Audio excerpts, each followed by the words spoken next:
The picture of the multiplicity of natural forms on the one hand, and of human social institutions, and all the things that we do and consider important and busy ourselves with as human beings. I tried to give you the point of view from which these can be seen as games, as things being done, as it were, simply for themselves.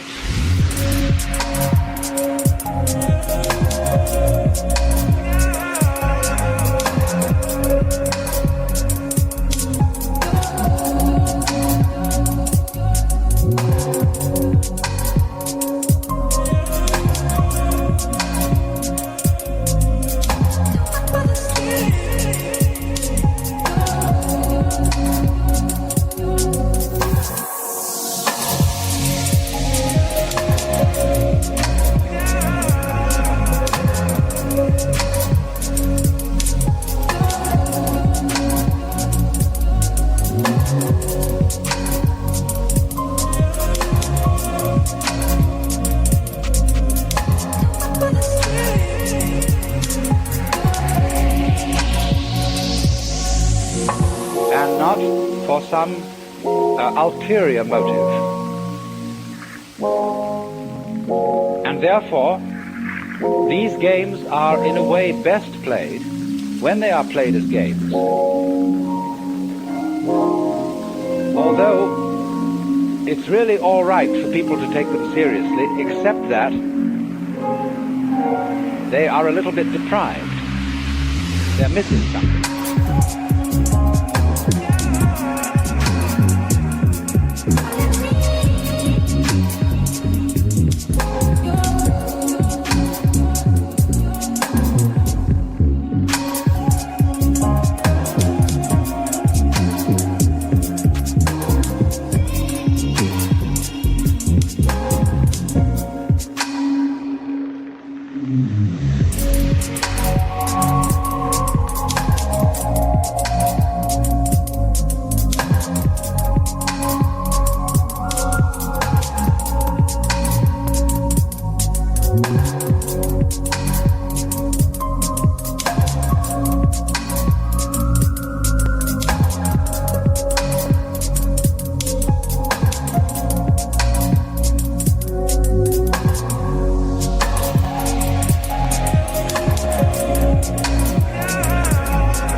So when the Joker sees a person taking his life seriously and regarding himself as extremely important, there is something a little bit funny about it, and he is inclined to get the giggles.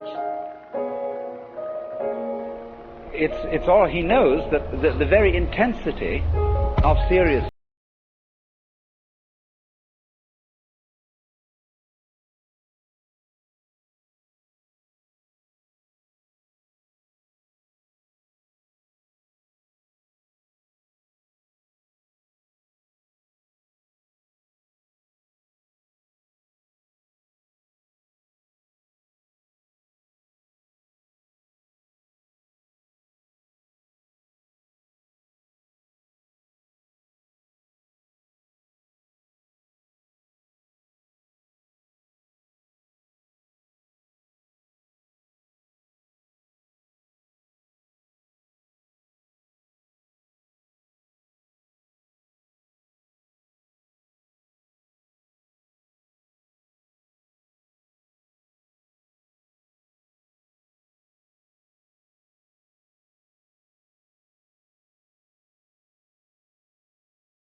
because he is actually under the cover of his assurance, of his status, of his position in society. He's really a very anxious person.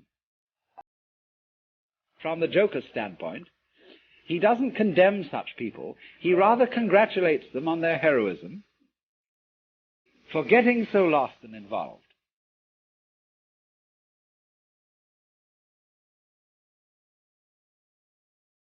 But to keep the far-out people from going quite insane, there have to be far-in people. And the far-in people are those who keep contact with the original goings-on behind the scenes.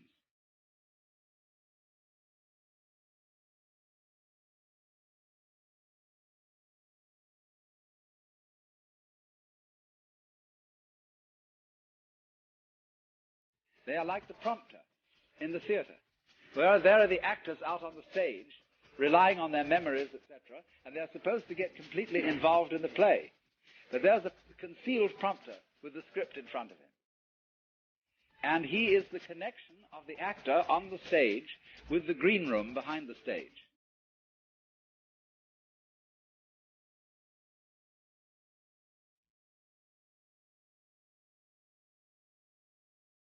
And you see in this dramatic analogy of the universe, the green room is the central point, the still point of the turning world.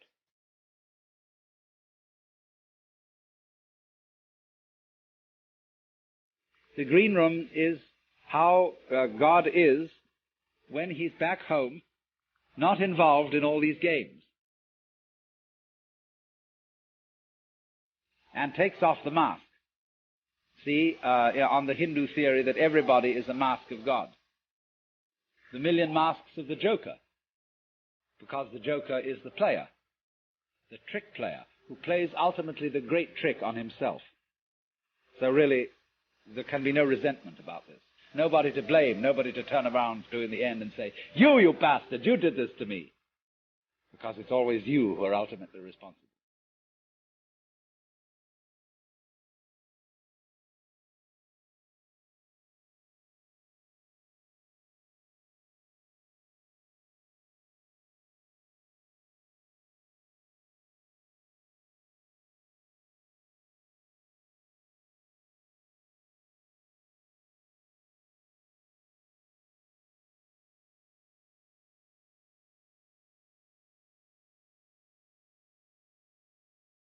Whatever the story, the current story or narrative that you have going in your mind is just that. It's just a narrative. It's almost like an abstract voice in open space just talking to itself. You start to see all the things you've identified with. There really isn't actually any personal identity in them. And you just by watching in quiet, just by being there, you start to see these things over time.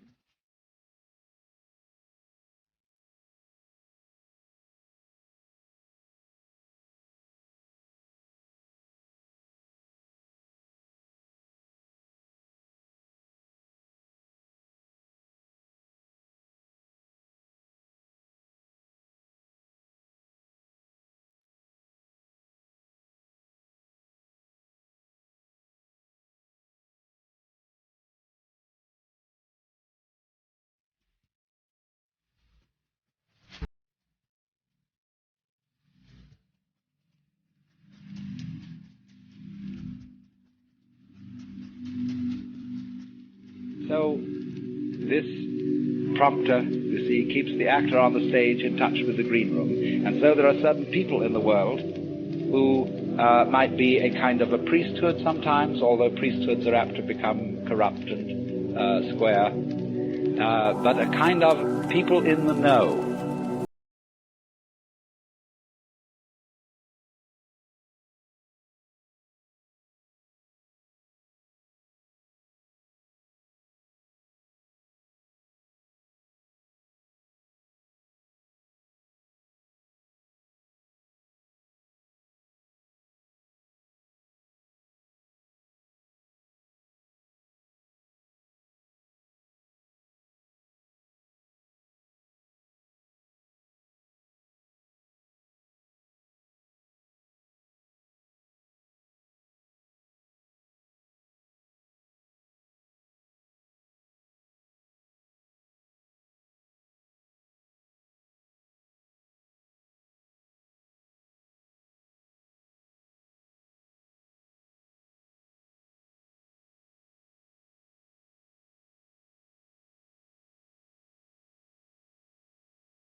But then I pointed out that the moment you have any idea about doing this, you've already ceased to be sudden. That is to say, the moment you seek for some spiritual attainment, which is becoming a Buddha, becoming awakened, becoming released, getting in there, you've already served notice upon your creditors. So that somehow or other you find that you have to do it without intending to do it. And that is a double bind.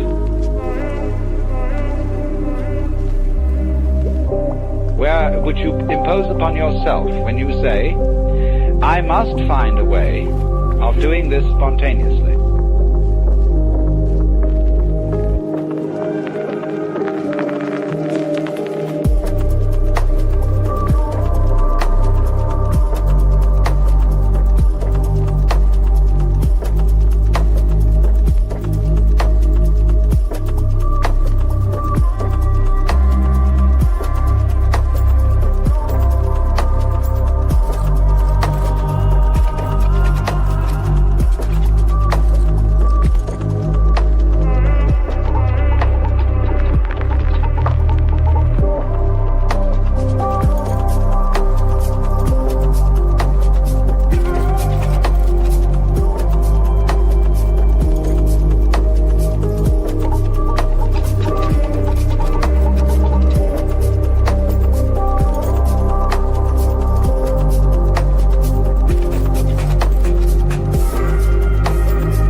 Anytime we identify with something in particular, I am this, I am pure awareness, I have no form or substance to me. Do you know what I mean? Well, that's nice, but what's that thing right there? I think I heard something. Mr. Pure Awareness, did I miss something? Or is there more going on than the story? Do you know what I mean? Of course, when we really penetrate into the mystery, actually, of pure awareness, what we realize is pure awareness isn't pure awareness at all. That's like most things that we look at clearly. When we see something clearly, what we usually realize is it's not really what I thought it was at first sight.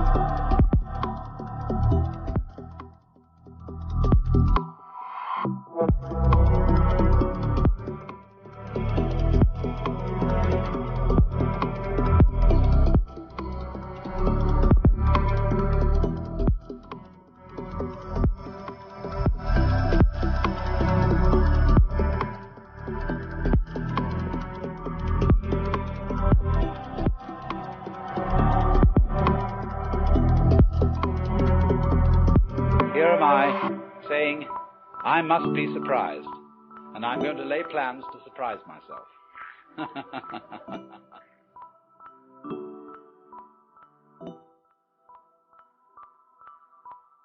So, by going through this, you discover naturally that can't be done. You can't surprise yourself on purpose. Yet that's what you have to do.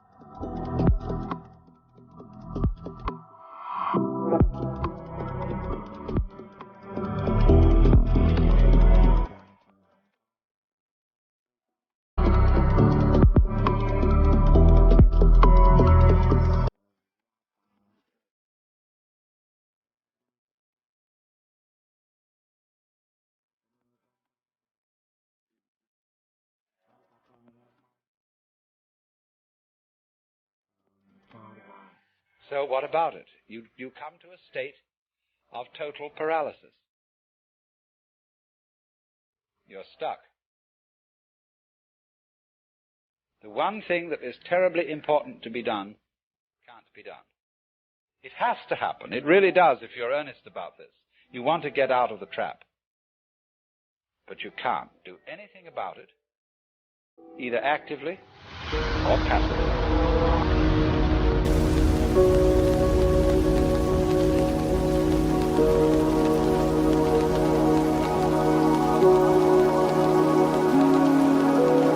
But then as you begin to see what you are doing all the time, you notice a very odd fact, which is that you can't help being spontaneous.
Did you make preparations to grow your hair?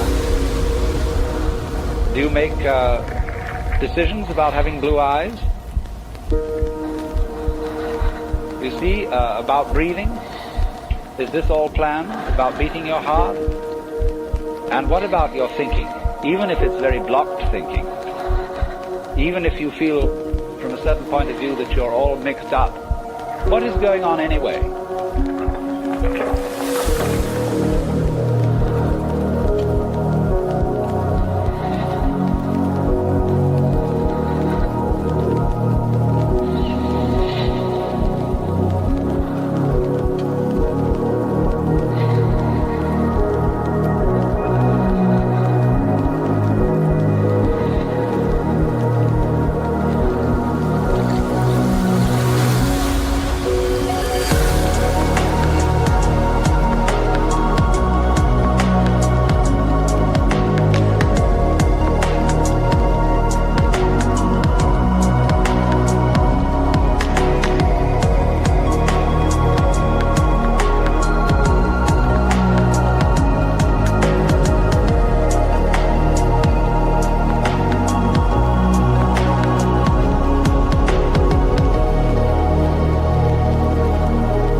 But then you discover, you see, that in the long run there's nothing to think about except the here and now. There really isn't anything else. Because even when you make plans for the future and you remember the past, you're doing it all in the present. Your memory is the present activity. There's no way of not being self-remembering and having presence of mind. So when you discover that, there's nothing left to you but to have a good laugh.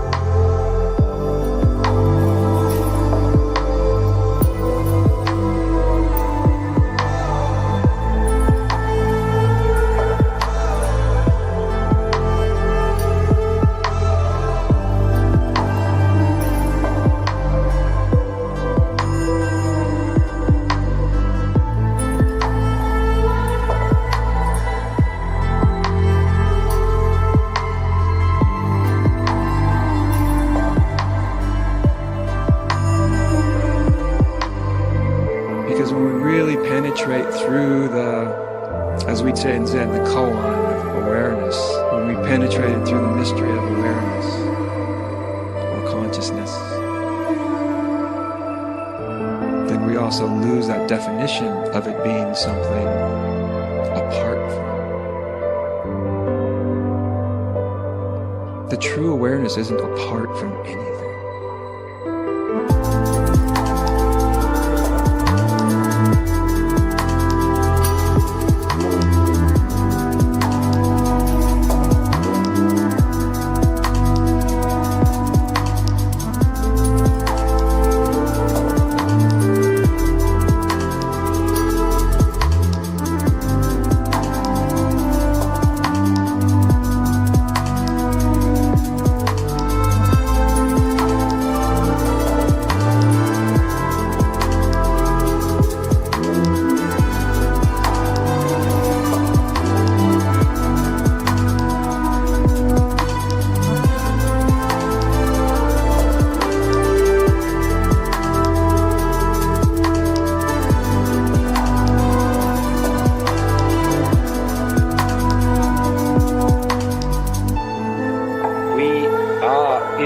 State of egocentric consciousness, firmly convinced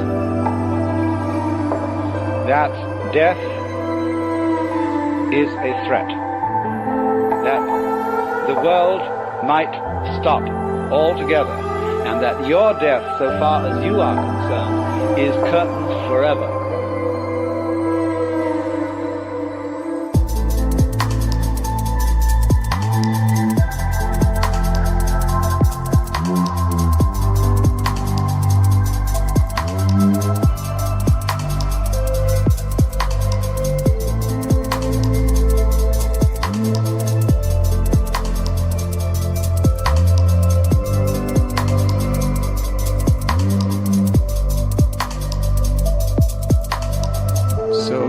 See that even teachings about formless awareness are pointers. If you go far enough into formless awareness, you actually kind of almost, it's like you fall out the back end of it. And then awareness is no longer this sort of abstracted cloud of consciousness.